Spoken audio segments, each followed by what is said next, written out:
Hi, everyone. This is Dr. Andrew Rimby, and welcome back to the Ivory Tower Boiler Room. I am so excited to be joined with Dr. Shannon Dea. Dr. Shannon Dea is the Dean of the Faculty of Arts and a professor in the Department of Philosophy and Classics at the University of Regina, right? That's Dr. right. Day. Okay. So making sure I got that pronunciation right. She researches and teaches about social and feminist philosophy and issues in higher education. I'll mention what book we're going to be deep diving, but before I discuss an exciting Broadview Press book, which we love Broadview Press here in the Ivory Tower Boiler Room. They help sponsor our show. So, shout out to them. She created the University Affairs column called Dispatches on Academic Freedom. We absolutely love discussions around academic freedom here, Dr. Day. So I'm sure we'll be talking a lot about academic freedom and what that means right now. Um, and what I was so excited to learn is Dr. Day has taught so much on philosophy from the 17th century to the 20th century, gender studies, sexuality studies, and is the author of a new edition, a 2023 edition of Beyond the Binary, Thinking About Sex and Gender, published by Broadview Press, but its first edition came out in 2016. So without further ado, I'd love to hear from you. So welcome, Dr. Shannon Dea. Welcome to the podcast. Hey, Andrew, I'm excited to be here. I can't wait to talk with you about the book and anything else that comes up. Well, so I think I'm always just curious when I'm joined with an academic here is having just gotten my PhD in English, and I was talking to Dr. Day. If you can see the video, I'm wearing a Stony Brook sweatshirt, and that's where I got my PhD. But I also have a grad certificate in women's gender and sexuality studies. And I am curious, what is it like? Being both in the philosophy world and in the gender studies, like having that intersection meet where you are. It's less weird now than it was 10 or 15 years ago. Philosophy has tended to be a pretty white male conservative discipline in lots of ways and hasn't taken seriously gender studies, feminist philosophy, queer studies until very, very recently. And so when the book first came out, I think that even then it still felt like a little bit on the margins of philosophy. But as more and more women and equity denied folks are actually pursuing careers as philosophers and joining philosophy departments, we're seeing a lot more of that kind of overlap where folks have that kind of specialization in the two areas.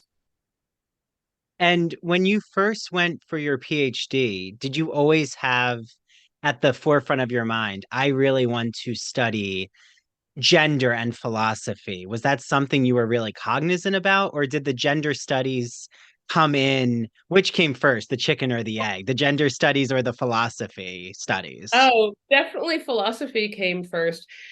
My PhD was really on a whole bunch of dead white males, and I wasn't thinking at all about gender or feminism or queer studies at the time. And I kind of powered through doing that work, doing my publications in the job market and so forth. And then the first job that I got was at the University of Waterloo in Ontario in Canada. And one of the first courses they assigned me was a philosophy course on gender studies that actually ended up being the basis for this book. And in retrospect, like they probably assigned it to me for the worst possible reasons. I didn't have any kind of credentials in women and gender studies. I hadn't done any kind of work in the area. Um, it could well just be that they thought that, women are gendered. She's a woman. She'll figure something out. But I was so junior, it never occurred to me to ask why the heck they would assign me a course like that was so far beyond my expertise. And so I just threw myself in it, and that became a really exciting new journey for me. And I don't know how long it would have taken me to follow that path if they hadn't weirdly assigned me a course that was well beyond my expertise. That course was already on the books and had previously been taught as a kind of social and political philosophy course on issues around equity hiring and abortion rights and those sorts of really practical things. But I wasn't at all a political or ethical philosopher. I worked very much in metaphysics, which is I know this is a really unhelpfully vague definition, but kind of the branch of philosophy that studies reality, what the character of reality is, how we carve reality up and so forth, what's real and what isn't. And I thought, well, I can't both stretch into the sex and gender stuff and stretch into political and ethical philosophy. And so I'm going to stick with my comfort zone, which is metaphysics, kind of categorizing the universe, and see what I can do with that expertise on the topic of gender. So that became the basis for a very new way of teaching the course, which was ultimately the basis for this book, because you've read the book and you know that's exactly what happens in the book. Well, and your book covers 3 millennia, which I just find so fascinating with your sources that you're using. And hearing you and talking about the course that you were assigned to teach, I'm assuming there's so much writing um, of literature that you just started to explore. Like, were you even looking back to the ancient period for how, women were perceived by, say, the ancient Greeks or the ancient Romans, and like just making your journey through Western civilization? I was, but I don't want to sound more methodical than it actually was. Like, genuinely, the way it started was with me crowdsourcing on Facebook. I went onto Facebook after I was assigned the course and told my Facebook friends, many of whom were philosophers, some of whom were gender studies scholars, some of whom were just folks, right? The story that I just told you, I've been assigned this course. It's beyond my expertise, but I'm going to make it about the metaphysics of sex and gender. What should I teach? What's cool to teach in that area? And people started sending me cool stuff. And I started just reading things they recommended to me. And then you know how it goes. You read one thing and then you read the works that it's citing, and you start to go down that rabbit hole. And so there were many rabbit holes at once. I think that had I actually, as a graduate student, decided to work on categories of sex and gender, I probably would have done a very different literature review. But I had a few months to pull a course together, and so I relied on my friends and colleagues to send cool stuff my way. But I think some of that 3 millennium stuff as well is that I really was trained not only as a metaphysician but as an historian of philosophy, and so I had particular interest in mapping out for students the fact that gender didn't become something weird and controversial in like 1985, right? It's something that's been contested and close to our identities as long as there have been human beings. Well, and I think the philosopher in ancient Greek society, is it Hypatia? Or I remember there was even questions around whether she did the work she did in mathematics and Yeah, questioning her authority. Like, that's not a new, like you're saying, concept. Even absolutely. Socrates and those philosophers had, there's that whole, is Diotima a woman? Or article that David Halperin did. And like, oh no, she's not actually a woman. She's a figure. And it's Yeah. fascinating, that work that happens in the ancient period. But I did want to ask, because there's so many listeners here, Shannon, if I can call you Shannon, I Please, could. yeah, of course. Okay. Um, but there's so many listeners here who are from both the academic and just the general public who are so invested in questions around gender and sexuality that I'm always fascinated with what the general public is introduced to by public libraries. Like Estelle Friedman's work is widely available. I love that book she has with Superwoman on the cover.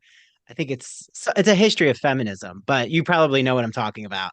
No Turning Back, I think, is the title. But then there's the more highly, we'll call it, feminist theory, like Judith Butler or even Sarah Ahmed. And you have all of the specific Linda Zerilli, who's a political philosopher, um, the niches of academia and feminist theories. But then the broad public, they're sometimes just introduced to, say, a celebrity's memoir, like um, even how Paris Hilton thinks about feminism, whatever they're seeing in their new fiction or new memoir section. So, like, how is that something you've even seen with your students? Like, when they first come to the classroom, is there certain celebrity culture ideas about feminism they have? Or, like, what are they learning from the broad public compared to when they deep dive into the academic theories of feminism?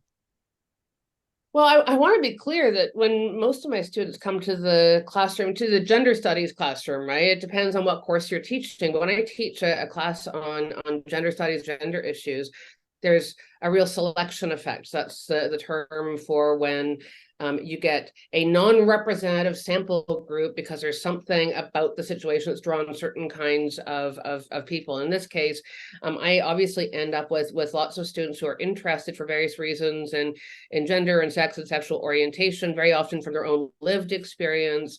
In my classes, they already bring an enormous amount of expertise. So I rarely find myself in the situation where I have a class full of students who've never really thought about these things, except for what they've heard celebrities say on TV. Now, many of these students who are antecedently really interested in sex and gender are also therefore really interested in sex and gender as it's represented and as it plays out on media. And so they bring in fantastic examples, but they're not bringing them in kind of as raw, unanalyzed data. They're typically already thinking about them. So I want to make clear just how much intellectual investment my students typically already have in the area when they come in. The other thing I want to note is that I've been teaching in this area for 15 years now, and the media examples that students bring in has really changed over time. As you would expect, a lot has changed about sex and gender and who's talking about sex and gender and what they're saying about it over 15 years. Also, which particular media they're drawing on has changed. I just now referred to television. That was true 15 years ago. Nobody watches television anymore. So now it might be a TikTok or something that they're bringing into the class, right? Well, and even Alex Cooper's podcast, Call Her Daddy. I'm not sure if like any of your students mention it, but I feel it's such this touchstone, especially in American culture. But I mean, you're in Canada, so it's similar cultures, Yeah.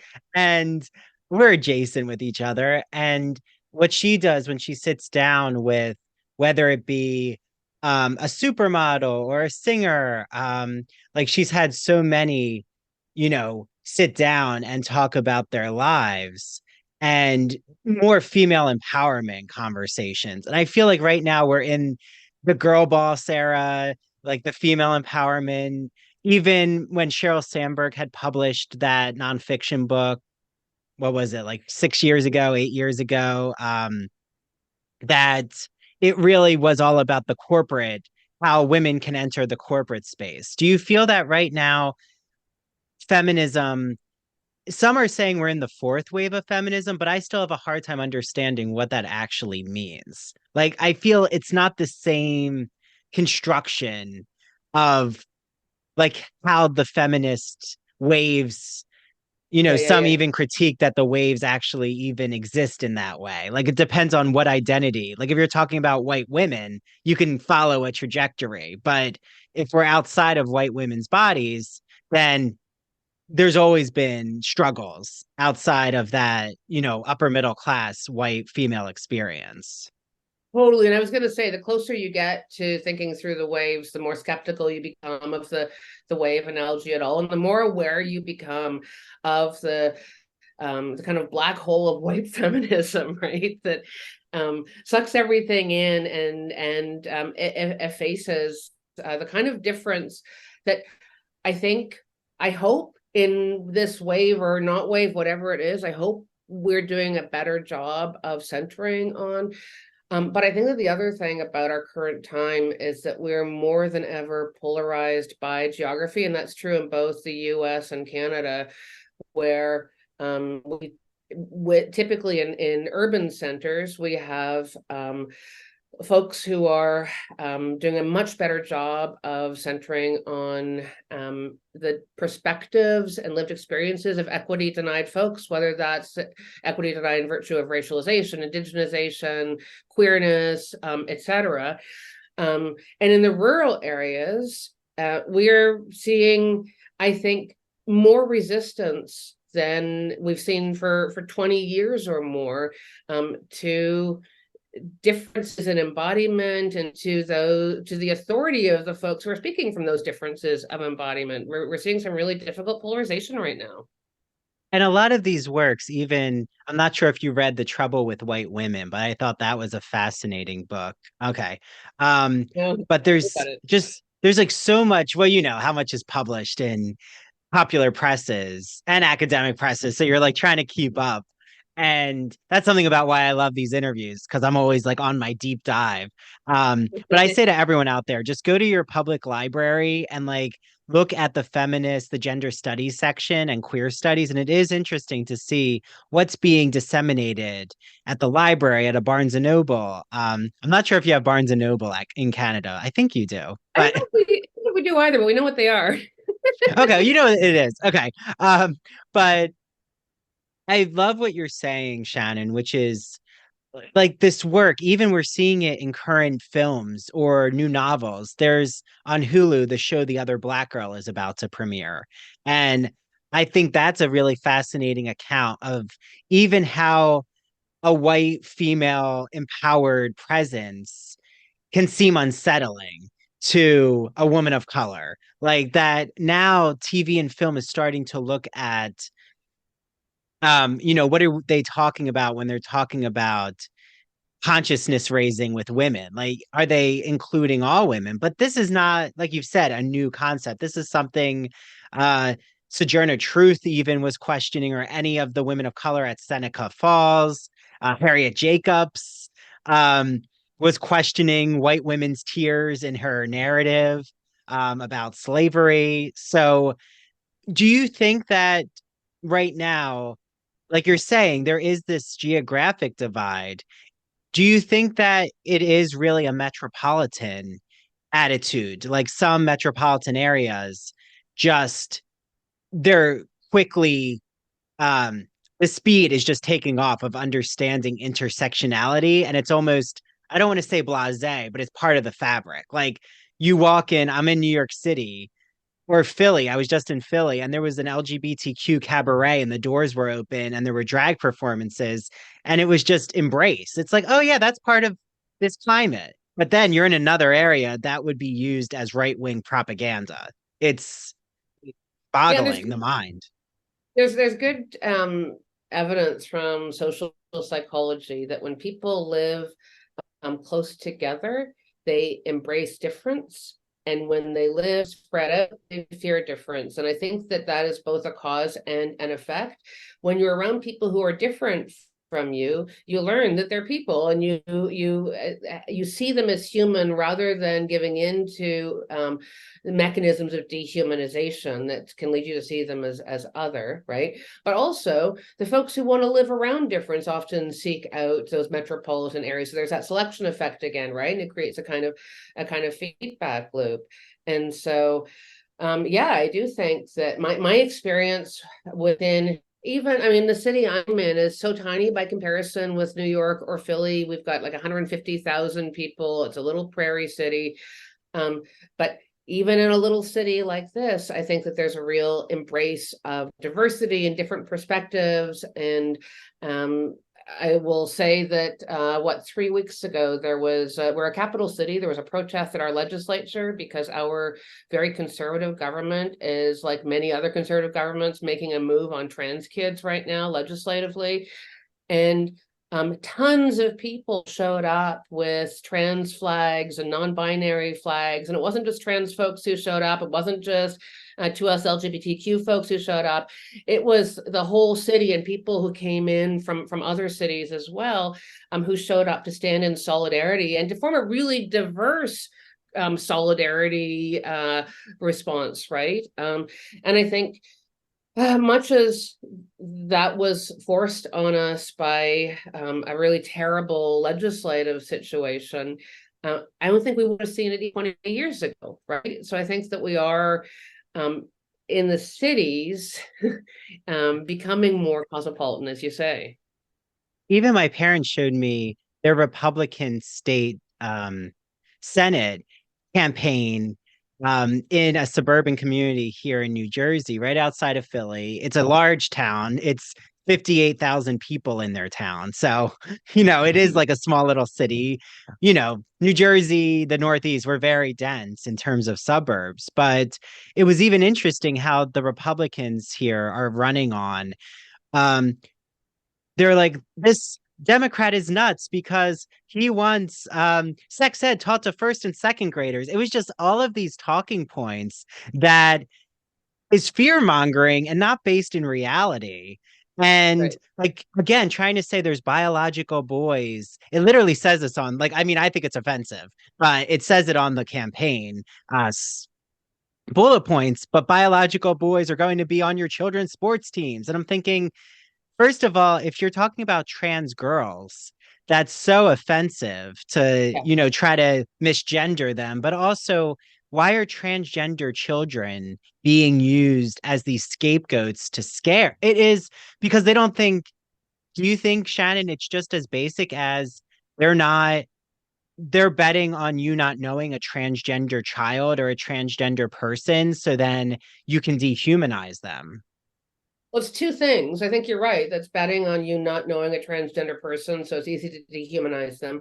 I think that there's also intentional disinformation being spread about what's involved in being trans. And in particular, a lot of the folks who are now very supportive of anti-trans bills are supportive of them because they wrongly believe that surgical gender affirmation is happening on children, and it's quite reasonable to say I don't think that a child should have a penectomy until they haven't reached the age of course it's a reasonable thing, but it's a complete fiction because it's not happening anyway.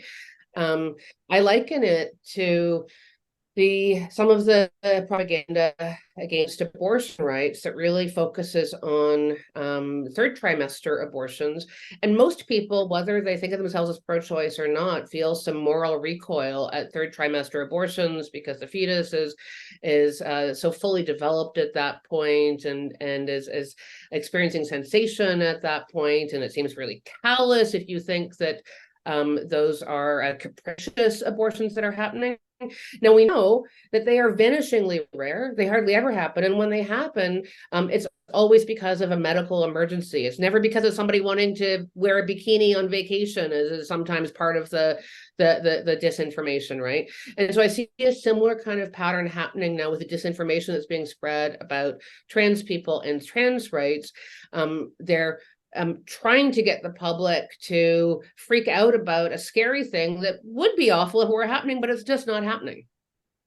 And this ties into Beyond the Binary, your work in it, which is even, I'm sure, right, with academic freedom, I always encourage, and I even have on the show, I just had an episode about Barbie, and I have two very different perspectives. One is more how um the feminism in Barbie, like how we can contest, like, is it really moving the needle or is it relying on patriarchal stereotypes, right? Like, is it Sure, of course. thinking that the audience, it's so empowering, but what is it really doing with um women and men in the movie? Like, because I do think Barbie does show us male fragility in a way that we don't see a lot. But again, I don't think one film is going to change the shape of culture, but conversations and the domino effect will help the Yeah. landscape. But in your work, you do address, I'm thinking even with feminist philosophers, the debates that have gone on for, I mean, centuries, with even a Hannah Arendt compared to Ayn Rand, and how different they're viewing corporatization or women's roles in patriarchal society. That what are you thinking about even women who are spreading transphobia, but they're doing it in the face of saying they're for women? Like, an Ann Coulter comes to my mind, or a Megyn Kelly. Like, again, these are white blonde women. I'm not just trying to like stereotype white blonde women, but it is interesting to me who these spokespeople are. And even a Caitlyn Jenner who says she is for trans rights, but completely runs against anything that has to do with affirming trans care or affirming that identity. Like they get used by the media as a spokesperson. And we're seeing that it's not just in the media. We're seeing that in philosophy in particular. I mean, most of your listeners are going to care more about the media than about philosophy, but the philosophy part is close to my heart. There's been a big division in the last 3 or so years in academic philosophy between folks who call themselves gender critical feminists. They are sometimes referred to as trans exclusionary radical feminists, so TERFs. They don't like to be called TERFs. They've been calling themselves gender critical. And those of us who are either trans feminists or trans inclusive feminists and so forth, that's become a really heated, painful divide within philosophy as well. And one of the things that makes it really complicated, and maybe my answer here, the microcosm for the larger question, is that those gender critical feminists who are themselves women scholars will very often respond to trans positive feminists and either say that if they're women, they're self-hating women, or if they're men, they're misogynists, and that's why they're trying to silence these gender critical feminists. And so there's a kind of twisting of the authority that comes with social location in virtue of the fact that they're women. Women, so they should get to speak on behalf of women, is kind of the claim. But and that just makes those debates more painful and complicated. There's way more invective and kind of ad hominems being thrown around because, you know, if for instance, male philosopher wades in and says, well, this is actually hateful rhetoric, not robust philosophy. They say, yes, you're just a misogynist trying to silence a woman, right? So they're kind of using the language of feminism to defend themselves. I honestly, with the Ann Coulters of the world, like they're just bad people, and so it's easy for me to understand why Megyn Kelly or Ann Coulter would take a terrible view. Like their whole deal is taking terrible views. That's easy enough to understand. But with some of the more sincere women who think of themselves as feminists and who genuinely see trans people, and in particular trans women, as a threat to themselves, I struggle with how they arrive at that conclusion. The evidence simply isn't there. The kinds of threats that they often talk about are biological males in change rooms, biological males in prisons, and the intimation seems to be that biological females, and by the way, I obviously hate those categories, so I'm trying to do justice to the way they characterize things. But the suggestion is that biological females in change rooms and biological females in prisons are vulnerable if there are trans women in those spaces.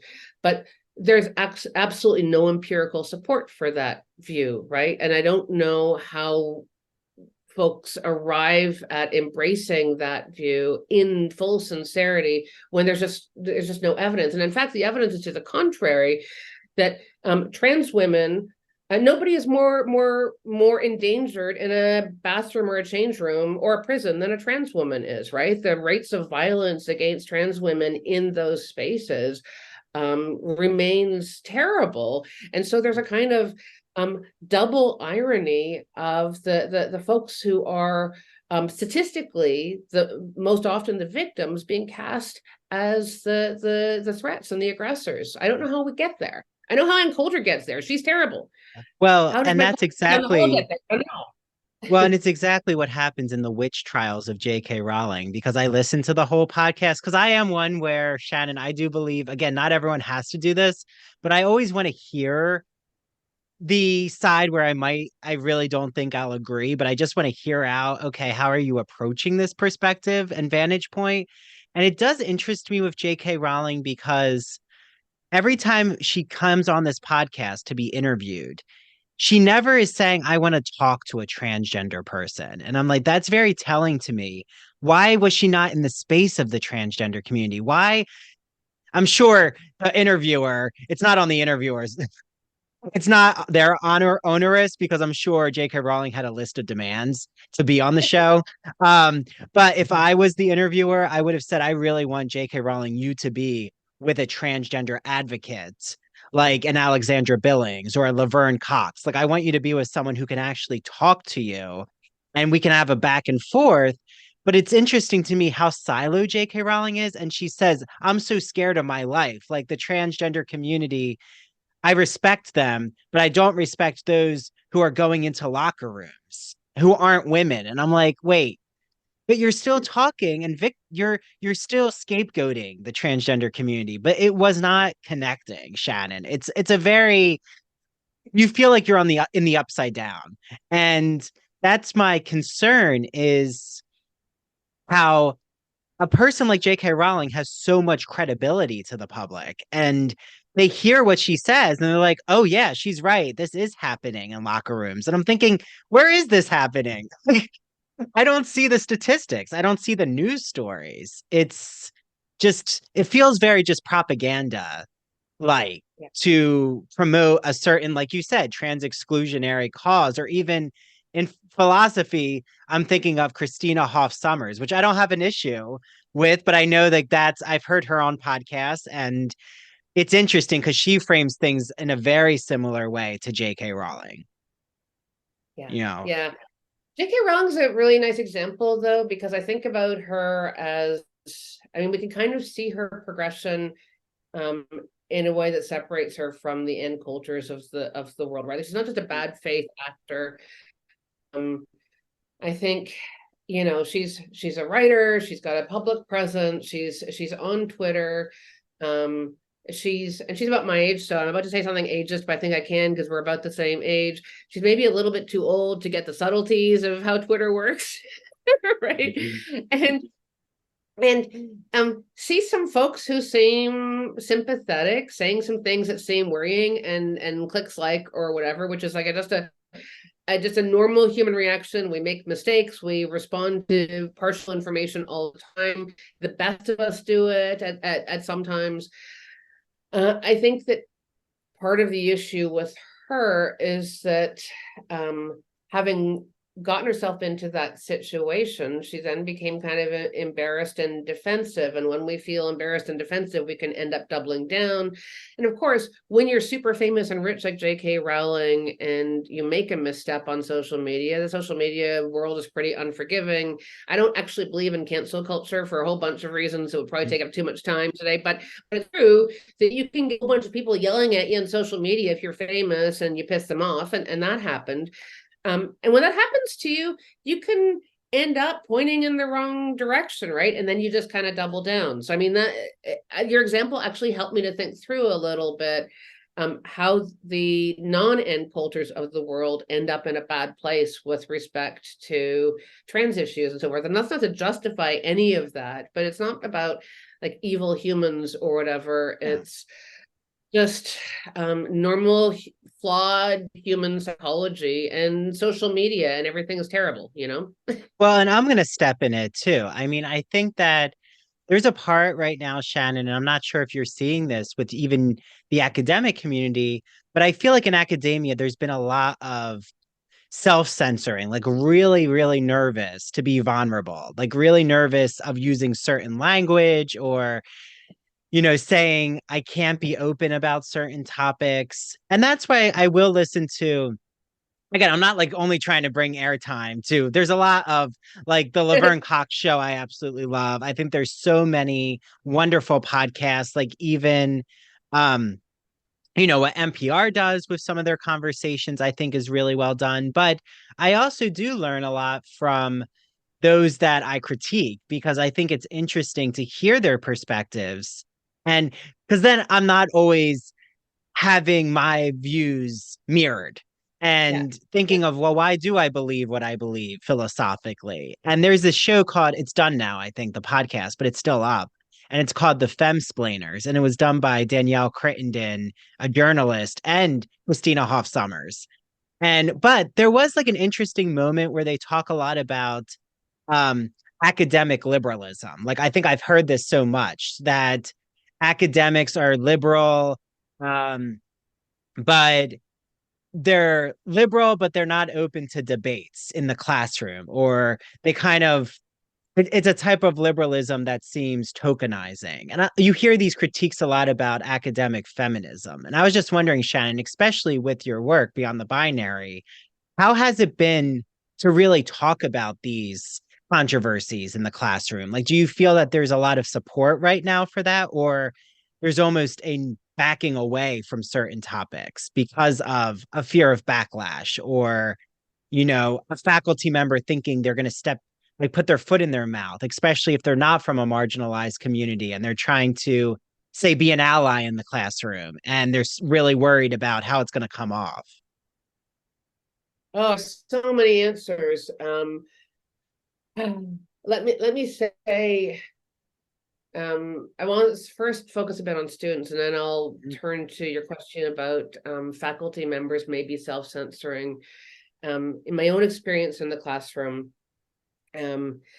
what I do in the first couple of weeks of the class is get the students to work together through an iterative process. We don't do it in 5 minutes. We work on it a little bit, then we sleep on it, then we come back to it. But we work together to come up with a kind of set of principles or guidelines. And I say we, but I'm just the master of ceremonies. The students are the ones writing them. And the reason for all of for this work is because we agree from the outset that we're going to learn a lot more if we cultivate a classroom in which people can share their own lived experience, their own perspectives. We know that gender is really close to people's sense of self, their moral selves, their religious selves, and that there's going to be disagreement and different experiences in the classroom. And that it's super, super vulnerable to share those things. And so we spend a couple of weeks learning about the value of sharing those things, and then the students coming up with a kind of the terms for how they're going to share them with each other, and then still be friends afterwards, and not have it degenerate into a big fight. And that works really well. I've had students share a range of really different perspectives. I mean, this claim that academia is all just a monolithic leftism is just false. Students from a range of different backgrounds can and do share their views. Profs from a range of different backgrounds can and do share their views. As for whether profs are self-censoring, I think that we are, for a range of reasons, some of them good and some of them not so good.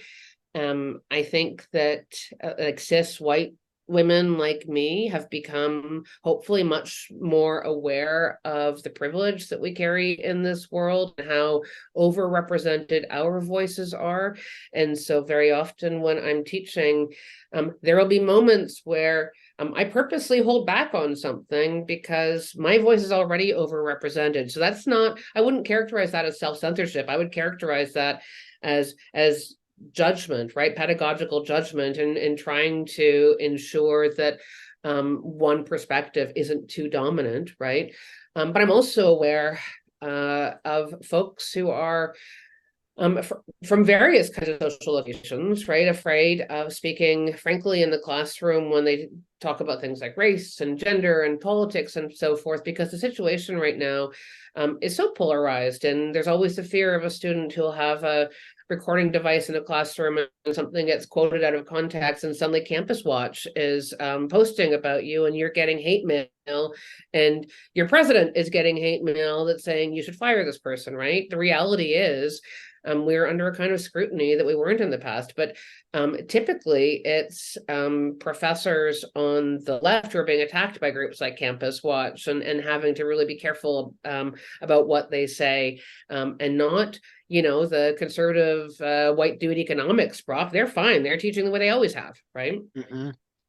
Or engineering school. Yeah, it is. I feel that the humanities right now, because of characters and narratives and arts and culture topics, are that this is where we're really just shifting in our culture with thinking about representation. Representation happens in the humanities, in my opinion. I mean, the science does have representation with questions that are asked, say, in a calculus class, like, who's the person who is part of the equation and described in this mathematical experiment. You know what I'm saying? Like there could be representation of people and bodies, but it's not the same hard-hitting nuance. And I think what you said, Shannon, makes a lot of sense. Um, and this is why, do you think it's helpful for, especially in feminist studies, gender studies, sexuality studies, courses, not every faculty member is ready to become like what I do, which is a public humanities, scholar in the open. Like I'm on TikTok, I'm on Instagram, like I'm very vulnerable, but I'm used to that scrutiny now. I think though there is a push for faculty to start to get a public image and a brand. Like you are Dr. Shannon Day, and Dr. Shannon Day is her own entity who has her own brand.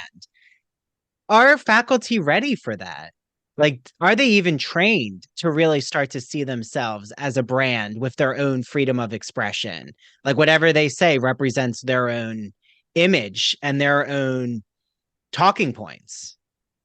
Certainly not trained for. I mean, there are very few faculty who are trained to do public scholarship or media engagement or anything like that. And that can then create a kind of phenomenon where somebody goes out there a little bit unprepared, gets some backlash, and then really wants to pull back from it afterwards. Or maybe in the case of somebody, analogous with what we were saying with oh my god, I've forgotten her name.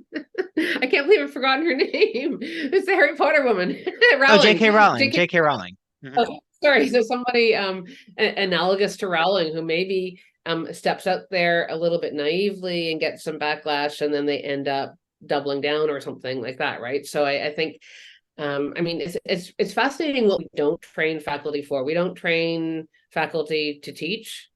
We don't train them to engage in university governance. We don't train them to engage in media and public engagement. Basically, they put their heads down and write a dissertation, and then we assume they can do all of the other things. Um, so no, not everyone is ready to have that kind of public brand. I think that it's easier for folks with tenure. It's easier for folks from for various social locations. We know that racialized folks get a much rougher ride on social media than white folks do, for instance. We know that there are similar kinds of disparities in terms of gender and other kinds of social locations and so forth. And so there are two issues there, right? The intersection of the lack of training and the particular kinds of social locations that can produce backlash. And then you get all kinds of interesting and terrible feedback loops from all of that. Yeah. Well, and I also find that because there isn't training in media, I mean, this is where I'm advocating now, Shannon. Like, I am starting to offer consulting with my business, the Ivory Tower Boiler Room, because I really want to help academics with their social media brand because they don't have that training. It can be very easy for someone to jump in front of the media and almost, I don't want to use the word grifter because I feel like it's overused, but they can take advantage, I'll say, right? You are given authority with having a PhD, and it is now a credential that the media is going to use as well. So and so said this, like Dr. Jordan Peterson said it. So this is how masculinity studies, this is what's happening, right? And there are things Jordan Peterson says. He is very nuanced. I mean, he is um well read and well versed, but it doesn't mean his opinion is the, only view in the field. And I think because we don't have faculty trained in media relations, and it can be very controlled what they're doing at conferences. I've always said, why aren't these conferences broadcast? Like, why isn't there a media footprint? Like, I'm now pitching to be at conferences on the ground and do short interviews with everyone who's there presenting, because the public would love to learn what everyone's studying. We don't have enough nuance. You get specific people who, are wanting to be on, say, broadcast journalism in that field, and they'll be on news shows. And that's really the public's awareness. Like even a Dr. who Mayim Bialik, who I love, but she's on Jeopardy. But right, the the public likes faces. And I think when it comes to gender studies and sexuality studies, the public only has a few representatives. And it can be very strawman oriented when it comes to arguments. I mean, that's my view right now. So I'm curious, do you actually think the public would enjoy traditional academic conference talks, or do you think that academic conference talks should change in order to make them digestible by the public? I think the public would enjoy the conversations if you have an interlocutor who can sit down with the academics and translate their conversation to a digestible, almost putting it through a converter in a way of just having someone from, and I'm not just pitching myself, but having someone from the inside of academia really know what it's like to be in the broadcast field of, oh, this is what you're communicating to the public. Like, I always say my hardest interviews here, Shannon, are with who are academics who are, I'll say, of a traditional vanguard, not trying to be ageist. And they're used to the lecture model. Like I can really tell someone who's on a lecture model, and then I have to really stop and cut in. And eventually we do get to some really wonderful points. But I think some are so concerned of getting everything concise that it can become really drawn out. And Yeah. but that's where the public, they don't want the drawn out, but they do want the, Shannon, what is it like being a philosopher of gender? And having done written Beyond the Binary, how are your students receiving that material? How are you changing your methods because of our current moment in 2023? Like there are ways of delivering that material to the public, in my opinion. The English speaking world is probably a little bit behind on that as well. Certainly in France and Quebec, what you're talking about has been common. As long as there's been media, there's been an appetite to hear from academics, and that's been a normal thing. You think about some of the public debates between people like Derrida and Foucault and so forth. You wouldn't see the equivalent to that in English language scholarship, and I don't know why. There's there's so little of a tradition of very public scholarship in the English language world, but I'm grateful for folks like you who are trying to make it a thing. Well, and I think it's also the fear, I would say, like the risks I've taken is I've had to realize it's not about confirming my biases. Like you really shouldn't know where I'm standing on all of these subjects. I mean, of course, I have my own views and my own opinions, but I think you also have to be ready to listen to the other side. And that is a hard, like, even though I really do not enjoy, say, an Ann Coulter, I'll still listen to what she says because if not, then I'm not informed with where the like what a right-wing propaganda machine looks like, right? Or why people are actually listening to these talking points and buying them. It's or Candace, what is her name? Candace, it'll come to me. Um, but there are like back to what you were talking about though. I think something that interests me as we're, wrapping up. This has been an amazing conversation, Shannon. I can keep talking to you forever. Um, do you think that with the rise of women's gender sexuality programs, because Stony Brook, we actually have a department. And I have seen because departments have started to pop up throughout America, throughout Canada, Europe. Actually, I'm not sure about Europe. I can't speak for that. I don't know if they really have. Have they popped up in Europe, like women's gender sexuality Some places, programs? in some places, but some countries have actually been legislating against them. And so, for instance, in Hungary, President Orban removed funding from universities that have gender studies programs. We're seeing something similar in Poland. And so it's this very interesting thing that as the programs pop up, we're getting this very strong reaction from the right as well. I mean, it's a little bit like the attack in the US on critical race theory. Yeah, which again, the writing on critical race theory came from Harvard Law School, and there's a whole history of that. And really, Kimberly Crenshaw, who created intersectionality theory.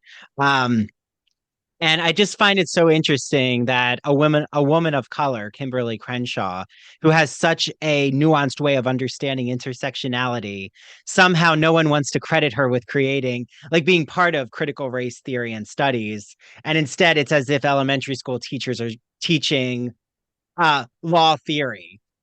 It Yeah, doesn't I make know. I sense. mean, that's another area where there's just complete disinformation. The public is angry about a thing that's not happening.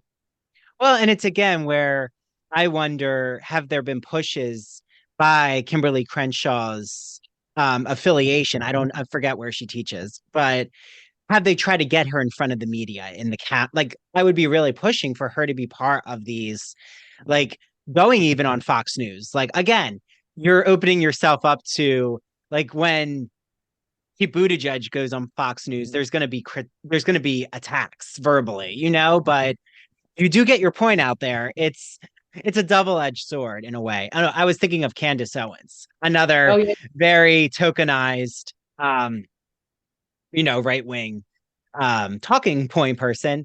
But at the same time, you have Amanda Gorman, who has like been so beautifully open with her poetry, and she was the at the inauguration for Joe Biden and wants to run for president, hopefully. Like I do feel in America, like going back to what you were saying, Shannon, in America, I think Canada does operate like this too.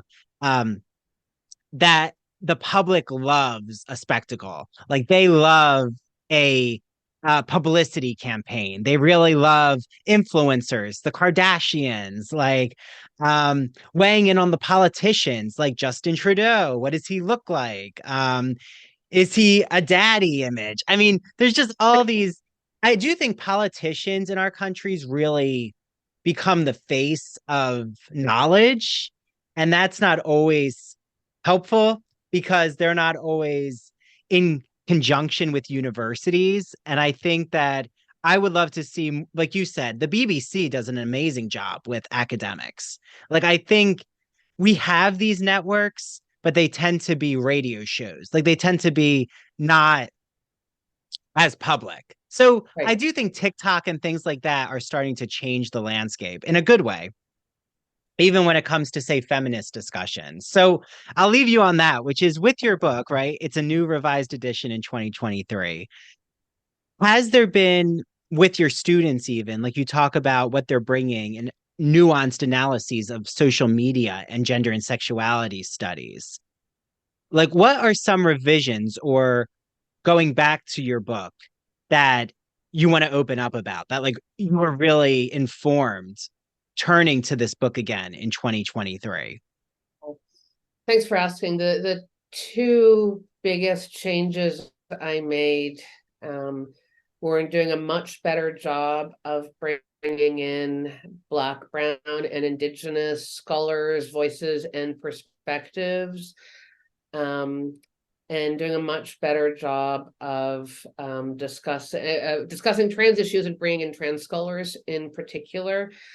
And the book is a lot longer now because of a lot of additional material I added in those areas. I earlier referred to philosophy as kind of white male and conservative, and that's the culture in which I came up as a young scholar. And one of the features of kind of Anglo-American philosophy is a sort of naive valorization of the notion of objectivity, and so philosophers have a tendency to think everything is fascinating and just to talk about everything as if it were something we could objectively discuss as fascinating without thinking about our living, breathing relationship with it.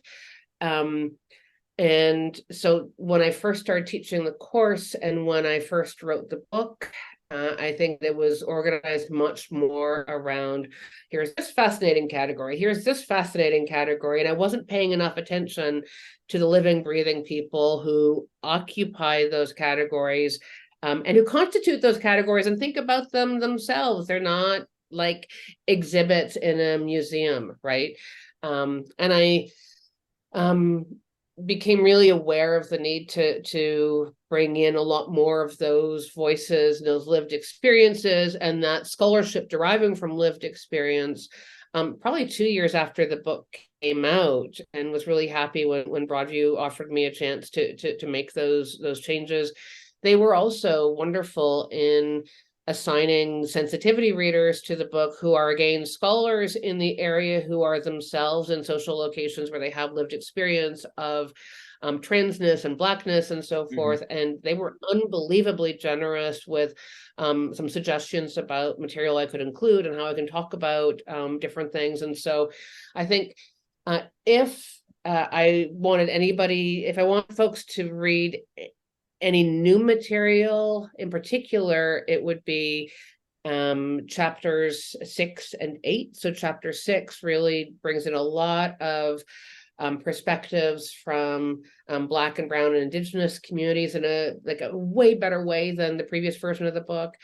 And chapter 8 brings in a lot of those trans voices, and it's kind of and some of those changes are inspired by the influence of Talia Mae Betcher, who's an American-Canadian trans philosopher who, at the heat of the culture wars and the gender wars, wrote a really important blog post that later became an article in which she called out philosophers for treating trans people sometimes like tables and chairs. And what she meant by that is that philosophers, when we reach for examples as philosophers, we often say, so let P be a chair, let T be a table, and we get really we provide these really abstract examples, and she rightly called out philosophers for talking about trans people with the same kind of dispassionate approach that we would use with tables and chairs. And she was like, "We're not tables and chairs. We are living these lives, and that matters." And I think that comes through in this version of the book much more strongly. So I'm really excited about that. Oh, thank you. Well, it's even why I've always loved my first reading of Sarah Ahmed's Queer Phenomenology. That's like my number one entryway into queer philosophy. I'm like, everyone, you need to read Queer Phenomenology. I mean, they also need to get, Shannon Dea's Beyond the Binary, but Jack Halberstam has Gaga Feminism. I mean, there's like just wonderful um conversations, or even Sadia Hartman, um, her thinking Yeah. on American culture, and I think it's Scenes of Subjection, or one of those works that she did is just incredible. Or oh my, even Toni Morrison's Playing in the Dark. Like there are just some texts, and I'm so glad to hear you say that about the critiques even within philosophy, because I think so many people hear the word philosophy and they automatically go to sleep because they think it's not, they think the language isn't for them. Like they think that it's so unattainable and it's this highbrow thinking, but anything you're reading has philosophy. Like our lives are full of philosophical inquiries. And I think the disinterestedness is also a white male patriarchal, like a perspective of the educated class, like wanting almost you to think it's not obtainable, like that you can't go to the public library to get the knowledge, but you can. And, I did want to ask for my last question, Shannon, is if you could, and I'm not asking you to play favorites, but with living and breathing, you mentioned living and breathing subjects and people. Which living and breathing who you consider philosophers, and that could be any writer or thinker, like who would you recommend? Like your top three right now? Like who are three, even in your book, that you who are currently living, you would really want everyone to know, or who might not be on our radar? um Okay, so I'm going to take advantage of your reference to Sadia Hartman, who's not a philosopher, but who I do draw on in the book. I think um, uh, fant- just I would recommend anything by her. I've already mentioned Talia Mae Betcher. She's an absolutely brilliant trans philosopher. Oh, the third one's hard now because who am I going to leave out? Well, I was going to say, is there a male?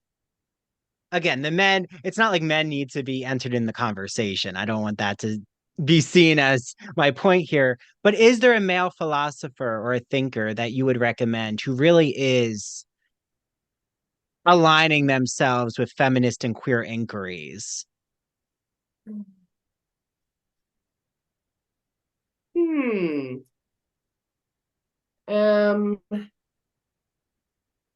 and I don't want to make any assumptions. Are you thinking like a cis man in particular, or is it cheating to use a trans No, I man? mean it Or could be a, cis man, a trans man. I mean, I'm just thinking even, I mean, I'll be selfish here, but Dr. Ramsey Fawaz, who's been on our show, is a queer theorist, and he even just wrote an article about like straight men who do queer theory. And I thought that was fascinating because I'm like, oh, that kind of work is something. Or even Jane Ward. Here now, I'm going to throw out people, but Jane Ward had done the tragedy of heterosexuality. Like, I think it's interesting now that queer theorists, Shannon, are turning their attention to the straight community. Like, well, let's put them under the microscope. Like, they haven't been studied. It's like my yeah. straight friends. They never want to say that they're straight. I find it so fascinating. It's like, they're not used to seeing themselves as sexual subjects. Well, I was Um, going to say earlier when we were talking about the dispassionate philosopher, part of that ideal of objectivity comes from um, generations of the dominant philosophers not seeing themselves as having a social location. They see themselves as the default, and so no need to bring their perspective into things, right? And so it takes. I mean, that's one of the things I try to do in this book is to help train readers to notice that they too are gendered in some way or another. They too have a social location. There is no non-gender, right? Um, that doesn't answer your question. I just no, wanted to but no, riff a I little. think that helps. And we don't need to think of a specific person, but I would even mention, and I know that you do draw on her too, but bell hooks. Like I will always say, um, teaching to transgress. Like there's just some text, those texts, Shannon, where you've read them the first time and you don't remember what was it like before you read that text. Like you were just truly shaped by someone's work and writing. Yeah, It's why I love TV, film. I love um, those forms of entertainment, but there's nothing like literature. Like there is just something about you being in that alone time with a work that TV and film just can't transcend. It's a different process. So, absolutely. you know, I want to thank you, Shannon. I can't wait for everyone to get their hands on your work, to learn more about you. You're invited back here anytime. If there's like, new work you put out or you want to have a conversation about, what's happening in the gender studies community. So for everyone out there, make sure you get your hands on Beyond the Binary. It's in its second edition, from Broadview Press. They also, everyone gets 20% off because, Broadview is our sponsor. So look for that in the show notes. And Shannon, this has just been so wonderful. Thank you so much. Me too. Thank you so much, Andrew. Oh, is there any social media you want to plug, like where people can find you or your website? I left all social media because Elon Musk is terrible and Meta is terrible and everything's terrible. So sorry, I'm a Luddite again. Yeah, I do have though Shannon's university web profile. So if you're really inspired from this conversation or you're reading her work, you want to send her an email, I'm sure she's open to that. All good things. If you have Absolutely. any critiques, you can critique me on social media. I'm okay. I don't care. Okay, well, thank you, Shannon, and I will be in touch with you. I hope you have a great day and bye to everyone out there.